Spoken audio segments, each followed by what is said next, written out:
around and come face to face with Torchwick, now 3 times the size of a mammoth, standing on the rooftop and glaring daggers at him with a familiar green-haired boy and horned girl.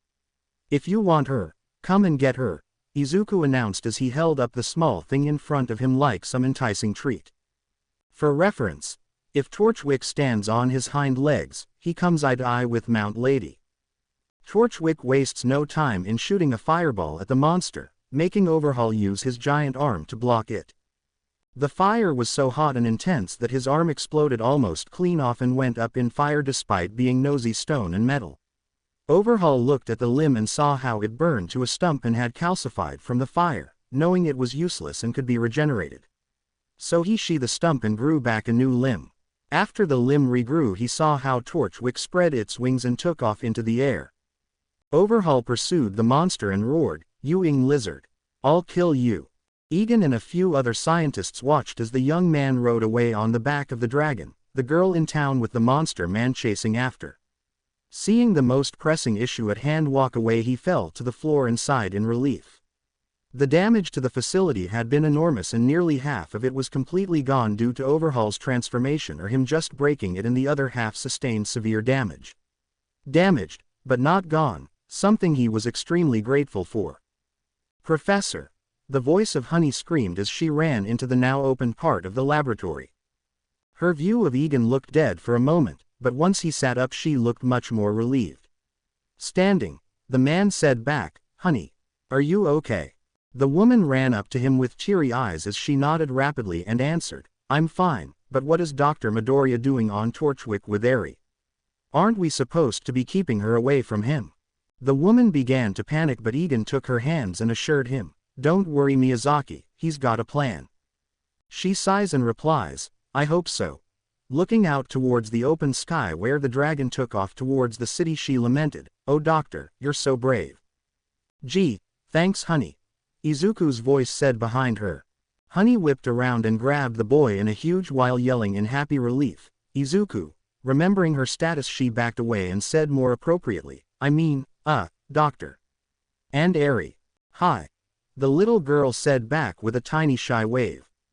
Wait, I thought you two were on the dragon, she asks while pointing back and forth between the sky and the two kids. Nope. Izuku answers. Well, if you're here, who's that? She asks while looking out towards the sky. A nasty surprise I have for Overhaul. Come on, let's evacuate while we can, Izuku told the other personnel around him. Wait, what about the animals? No doubt they've gotten out. A few of them are dangerous to the public, Cho interjected. Don't worry, Pete and Gammoth have a manger to herd them up, Hura, who joined them from another hallway, informed and assured them. Even the flying ones. Wow, Anima, who was beside her, said in an impressed tone. Never mind that, let's go, Izuku asserts. Just as they begin to flee towards the entrance, Honey brings up in concern, what about Torchwick? Sure, he's bigger and tougher, but I don't think he could take that monster in a one-on-one. Izuku shakes his head, clearly not pleased with it either, as he tells her, we don't have a choice. Everything has been compromised and we need to get to safety. We have nothing else to throw at him. Not everything. A familiar voice tells them. Coming to a halt in fear, they turn fast to see Henkoyo standing in another hallway outside of where Ungoliant was being kept. Egan sighs and says, Henkoyo, good to see you well, mostly. He trails off while looking at his black eyes. I hope you don't mean Ungoliant. You know she's too big to leave that chamber unless her area was absorbed when Overhaul became the thing. Well, it's not like she can break out. I specifically had those walls made triple thick to protect the Singularity Soul. Curse my planning ahead. The man hits his head. Maybe not her, but her kids can. Henkoyo says back with a sly smile. Kids, she gave birth, Egan exclaimed in surprise and horror as the man pointed to the door behind him. Going inside, he sees a huge Ungoliant filling the room, filled with black webs and a few smaller spiders around her legs. They looked like Ungoliant herself, but smaller. It was the size of a small horse. Oh my god, she did. How did you know? What? Never mind. How many did she have? Enough. Henkoyo says with a knowing grin and chuckle. Izuku raises an eyebrow and asks, how much is enough? Henkoyo points to the room again and Izuku gives Eri over to Honey, where he pokes his head in and sees only the first few walking around Ungoliant's legs. But then he looks up and sees thousands of red eyes looking back at him, making Izuku freeze up with his mouth wide open. This was enough. This is Yuri Takahashi reporting from Central Musudafu. This just in, a giant monster has suddenly been spotted battling a fire-breathing dragon with what appears to be two people riding its back. The two monsters are rampaging through the town in an attempt to kill one another. The police are the first on the scene to guide and protect civilians, and heroes have been called to help aid in the fight. More in a bit. And All Might, wherever you are, we need you now more than anything, a reporter begged on a jumbotron as the Overhaul abomination slammed back first into it, shattering the screen to pieces and causing it to fall to the streets below as people ran for their lives. Torchwick tried to crash into the huge monster, but Overhaul managed to move out of the way in time, causing the dragon to soak into the building. He roared and flew off, only to circle and begin to assault him with fireballs. This time Overhaul used more stone than flesh to block it and didn't end up losing as much the first time. Shedding off the melted stone, he firmer the arm into a blunt weapon and prepared to strike. But Torchwick pulled a craft maneuver and flew around the giant, breathing a ring of fire. The fire hindered his movement and he had to go full defensive when the dragon breathed a stream of fire. Overhaul had to continuously replace the melted stone and metal to save the attacked flesh, but this came at the cost of shrinking his size. So he used the blunt weapon he formed in his right hand and launched it at the flying animal through the flames. Miraculously, the flames didn't melt it right away and they hit the dragon, causing him to fall out of the air and hit the ground. Overhaul clapped his hands and snuffed out the wall of flames and ran up towards the downed dragon, who managed to dodge his slow yet powerful attacks. Torchwick bit at his legs and ripped off chunks of flesh and stone away until enough was gone to use his tail to spin around and whip it out from underneath. The colossal mass fell but was picked up by several smaller tendrils, and the other foot was used to kick the dragon back. Once he grew a new leg, Overhaul charged at the dragon and body slammed him against a building that nearly fell over. Torchwick fought back with teeth and claws, ripping and tearing away at anything he could grasp until he saw Overhaul's actual body in the center of the horrible mass.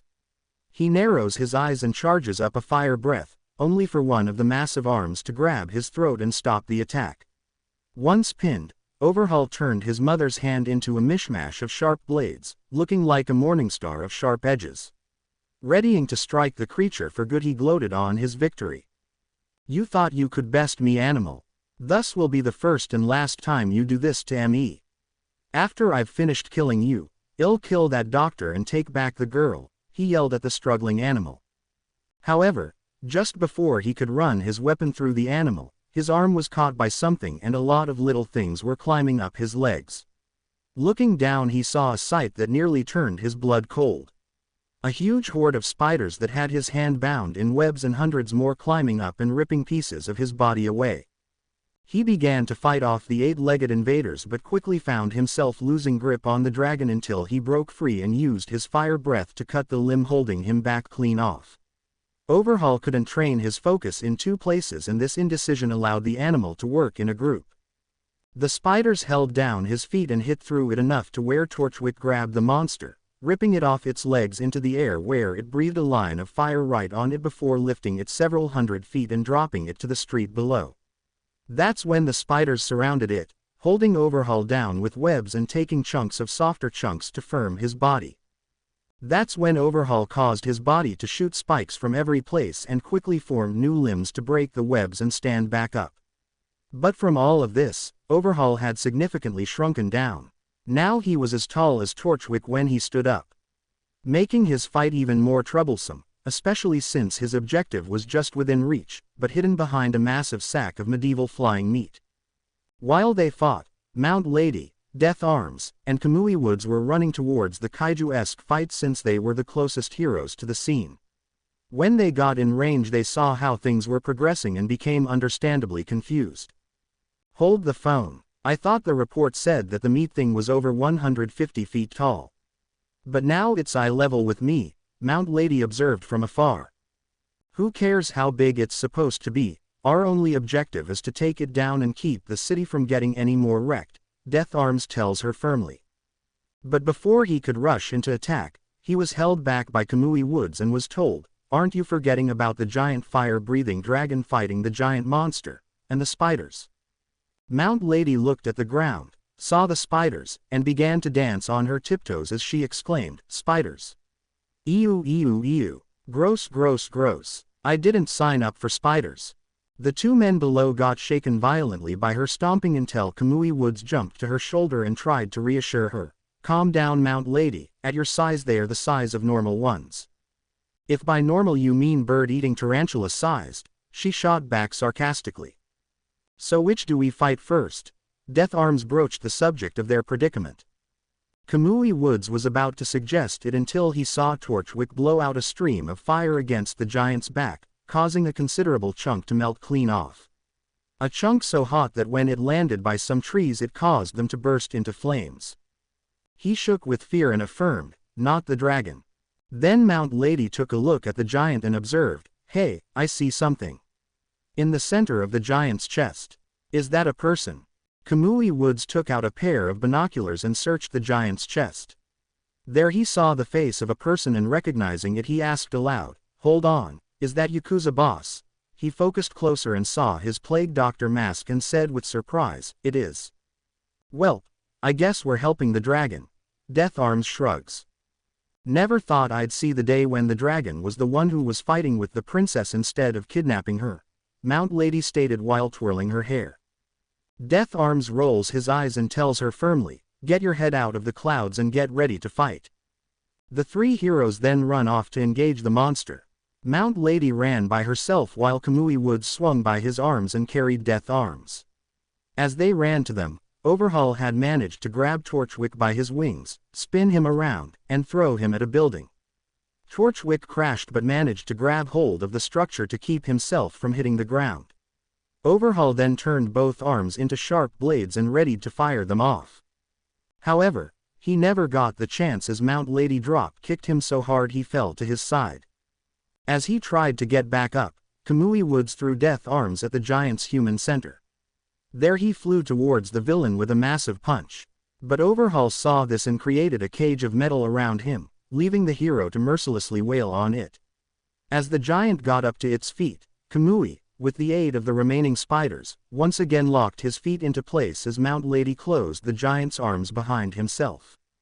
Once fully restrained, Mount Lady called out, "All right, Fireheart, let him have it." Torchwick complies and repositions himself on the building, clinging to its side. Suddenly the air grew extremely hot and the taste and smell of brimstone filled the air as steam began to come off Torchwick like a cloud. His dorsal spikes, tail tips, and horns all began to glow bright red. A pool of bright red energy collected in his throat, making his scale tips glow bright red and melting the parts of the building he was attached to. There his throat went from red to orange, then yellow, and finally white. There the energy traveled up his throat like 3 rivers and into his jaw. Mount Lady very quickly realized what was about to happen and called out in panic, "Wait. Not that much." But Torchwick didn't listen and he took a deep breath before opening his mouth at a 180-degree angle and blasting forth a stream of white-hot flames. "Shit," Mount Lady cursed as she released the giant's arms, grabbed her friends, and performed a Superman dive to get as far away as possible while also shielding her friends. The fire hit the giant and Overhaul used every last bit of his willpower and false body to force a strike directly at the center of the blast to protect himself. The blast only lasted several seconds but felt like hours, for both the heroes and villains alike. "Hot, hot, hot, hot, hot," Mount Lady complained. Even though she was at a safe distance, the fire was so hot she could feel it hitting her back as she tried to crawl away. Unfortunately, the remaining spiders all burst into flames the moment the fire hit, leaving burnt corpses all over that turned to ash. Finally, the fire died out and Overhaul was reduced so much that he had no arms or legs to hold himself up. So Torchwick took the opportunity to grab the misshapen torso and flew up into the air with it. He flew higher and faster, causing the burnt flesh to break off and fly away, leaving nothing but a ball of meat, stone, and metal where Overhaul was. The man then began to try and assimilate the dragon's flesh into his own, but once Torchwick saw this he put a swift end to it. With one front flip and a swift whip of his tail, he sent the ball hurtling into the air and breaking up in the process. Overhaul finally broke out of his cocoon and began to panic. Without a big enough body, this fall would be his last. And with nothing else to manipulate, his chances were already slim. So he tried to pull in the rest of the material that broke around him to cushion his fall. Once he fell, he'd simply do what he did at Nip and use the city around him to form an even bigger body. However, that plan never came to be as Torchwick rocketed up to where he was with his back arched up. Overhaul remembered what he was after and hoped to catch a glimpse of the girl and boy. But instead of seeing them still riding the dragon's back, he saw something new in its place. 2 robots that looked far different than the ones he and his men fought back at the beginning of their invasion. The 2 robots ran and jumped off the dragon, and while positioned in the air, their limbs turned into blades and both came down on him. He heard the sound of something being sliced off cleanly and at the same time felt his control over the material around him vanish. But instead of falling to his death, Torchwick grabbed him up in his claws and dived toward the ground. Torchwick landed with the ease of an acrobat, allowing Overhaul to live, despite some whiplash, and snarled at him. Overhaul then turned to touch the dragon, wanting to break it apart, but when he did he couldn't see his own hands. When he looked down, every fiber of his being telling him not to, he saw a horrific sight. His arms were sliced off at the elbow.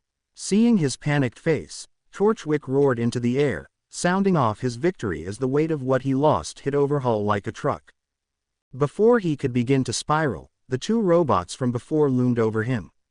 In each of these hands was one of his arms that they threw to his sides. Then one of them took out a splinter and used it to morph from Izuku and Eri and back again. It was at that moment that Overhaul realized he had been duped. But before he could have an emotional breakdown or die of shock and blood loss, the robots did something else. One turned their limbs into torches, and the other turned their arms into clamps. The one with the clamp arms pinched off his bleeding stumps and the other burned them shut. The pain was enough to cause him inconceivable pain, enough to the point where he passed out. Normally I would say it's nice to see you again, Professor. The police officer who undertook the first villain invasion said to Egan. Egan rubs his head and says back with an awkward sweat drop, but it's not. The officer pushes back his cap and blows out air as he says while shaking his head. I don't know how you find so much trouble. The trouble finds me. Egan dryly jokes. The officer laughs dryly and says while rubbing his head, I just don't know what I don't believe more. The fact that your facility took down one of Japan's most infamous criminal organizations, the new subcontinent you created, or the living dragon I'm seeing right now. From behind, Egan looked back to see a very contemptuous Torchwick getting all the attention from Izuku. Laying on his side with eyes closed and tongue out, Izuku scratches him where he can cover and reach. Egan sighs as he says back, I get the feeling you'll be eating those words. I think so too. The officer agreed while penning down the last note for the report, already feeling a headache growing at the thought. He gives a weary breath and tells the scientist, we have to stop meeting like this. I agree. Egan nods while awkwardly sweat drops. But before they could continue their conversation, Egan caught sight of a particular person and mused, oh, don't look now, but your boss's boss is here to wring my neck. The officer turned around and nearly jumped in his spot when he saw the serious and displeased expression of Japan's Prime Minister, her husband, and 6 of her bodyguards. Wiping the sweat from his face and taking a steady breath, he clapped Egan on his shoulder and told him, then I wish you good luck. As the officer left, the Prime Minister walked up to the scientist. Egan put on his best smile and greeted, Prime Minister. Getting straight to the point, she inquired, Professor, would you like to explain to me what has happened? Izuku, having seen the government officials, came up, heard the tail end of what the Prime Minister asked, and answered, where should I start? The Yakuza that attacked us, or the dragon that fought off the giant monster in the middle of town and caused a lot of damage? The Prime Minister raised a skeptical eyebrow and said, all that, but I would like to know why exactly you didn't tell me about them from the start. I know you knew they were going to attack. Egan blew out air, in a stressed manner while rubbing the back of his head and explained, I had just found out about it after I told you about Pacifica and Torchwick. You know, when you indirectly told me I was walking on eggshells. I did not. She asserts back. Then it was her husband, a little, hunched over, and kindly-looking man who, while holding her hand, gave it a squeeze and told her, Flower. You do have a rather short fuse. The Prime Minister, who originally was irritated, instantly calmed down and said, even so, if you didn't tell me, why not the Heroes Association? Egan shot his eyes open as he exclaimed, I did. They didn't believe me, and no, I'm not making this up. Hearing this, the Prime Minister, her husband, and her informant, who was hidden within the guards, all took a step away to quietly discuss. After a few minutes, they came back and the Prime Minister, with a much more somber expression, started off, well, in light of this, I owe you an apology and my thanks. If not for you and your personnel, the government and the heroes would still be trying to undermine the Yakuza for years to come. And by that time they might have finally dug some deep roots after being unearthed so long ago. Well, it's not like we had a choice in the matter. Egan laughs dryly. Though one thing still bothers me. Why did they launch such a massive undertaking in invading you? The Prime Minister inquired. Izuku took the forefront of the question and explained carefully to her, a research facility suddenly gaining in wealth and promiscuity nearly overnight would turn the heads of any criminal organizations. The Yakuza were just the first of what I assume to be many. After all, like the government, our secrets have secrets. Saying that as thanks for taking down an annoying thorn in our sides, I'm willing to do anything within my power to help you, especially since your battle with the Yakuza has left your laboratory in this state, the Prime Minister offered. A huge smile came upon Izuku's face and he pulled out his Puripad while explaining, now that you mentioned it, I was hoping you can proprietor this stretch of land just outside the city. If possible, it's way earlier than expected, but I had wanted to open a new and larger facility out there. But seeing that our current residence has been compromised, it will have to become our new residence. Egan was surprised, not by what he did, but by how far he was thinking ahead. And a good thing too. If he hadn't had his sights on this, Egan would have to search for a new place entirely or try and rebuild the current one. Construction would get in the way of progress and they could be compromised during it, and trying to find a place would take up so much time he wouldn't be able to run the facility on top of it.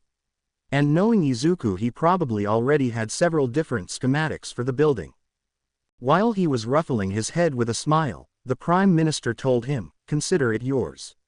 I'll have the paperwork drawn up and the ownership of the land under your names and the facility. You may do with it as you please." The two of them bowed deeply and said, "Thank you for your generosity, Madam Prime Minister. A few more things I'd like to be informed of before we part ways," she asked the two men as they looked at her from their bow, curious what you wanted to know. "Where did those giant spiders come from?" she asked with a raised eyebrow and skeptical tone. Realizing she knew it was from them, Egan's sweat dropped, and rubbing his head he told her, "Oh, that was an accident.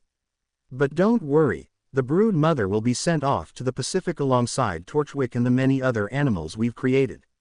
And there shouldn't be any of the children left, right?" he asked Hankoyo, who shook his hand in a so-so motion. Turning back to the displeased woman, Egan informs her, "Well, we'll be sure to transfer any of them left overseas." "And when are you planning this shipment?" she asks. "We've just chartered a large enough cargo ship and they will be sent out in 4 days, Izuku answers. "And are you 100% sure all the Yakuza are dead, especially their leader?" she asks further.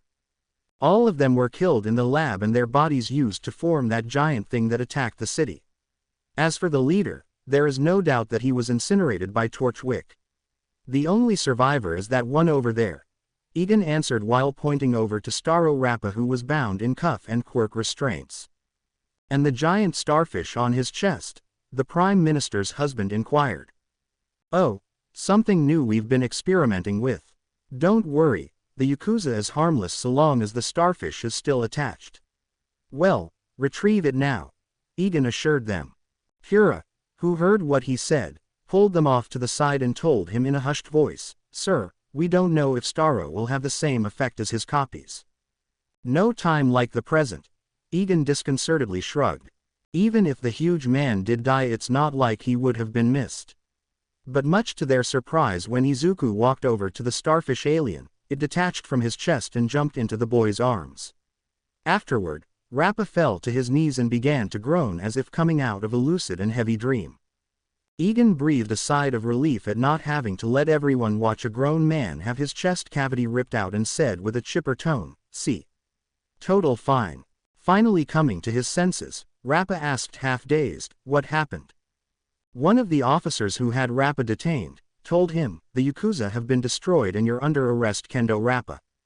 Rappa froze up as he tried to absorb all this news at once, even as the officers tried to put him in the squad car.